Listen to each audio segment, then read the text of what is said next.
হ্যাঁ গাইস, গতকাল আমি মানসিকভাবে অনেকটাই অসুস্থ ছিলাম, যার কারণে গেমও আসতে পারি নাই, ভিডিও করতে পারি নাই। আলহামদুলিল্লাহ আজকে অনেকটাই ভালো আছে মনটা, তার জন্য গেমে ঢুকতেছি। চলো আজকের ভিডিওটা শুরু করি। হ্যাঁ গাইস, তোমরা হয়তো অনেকেই জানো, এর আগের ভিডিওতে আমি বলেছিলাম আমি আর গেনাকে বাস দিব না, কারণ আমার ভিভেস দরকার।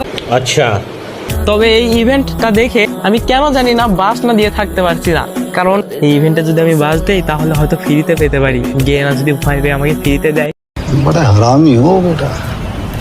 আচ্ছা বাদ দাও, এটা কিন্তু কথা না, আসলে ইভেন্টটা ভালো হয় না, এই জন্য আমি বাস দেবো। তোমরা অন্য কিছু মনে করো না, আচ্ছা, যেটা মনে করতেছো ওইটাই। আচ্ছা আচ্ছা বাদ দাও। চলো এই দেখো, এই বাইকটা দেখো, বাইকের কোনো সাইজ হলো কচ্ছপের মতো এরকম করে আছে, এটা কোনো ইভেন্ট হলো? তোমরাই বলো।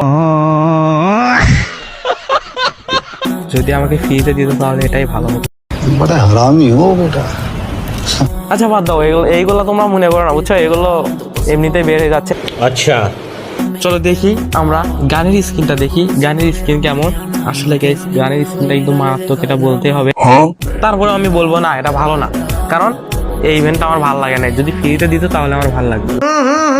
राजा जी अपनी शक्तियों का पूरा इस्तेमाल कर रहे हो। হ্যাঁ গাইস, দেখো আমি কিন্তু গেনারের নতুন ইভেন্টেরও একটা খারাপ দিক বের করলাম, যার কারণে হয়তো আমাকে ফ্রিতে দিয়েও দিতে পারে। যাক বাদ দাও, বেশি বললে হয়তো আমাকে আর ভিভেস দিবে না। তোমরা একটু সামলাই থাকো, বুঝছো? কারণ আমার ভিভেস লাগবে। তোমরা আর এটা নিয়ে বেশি মাথামাতি করো না।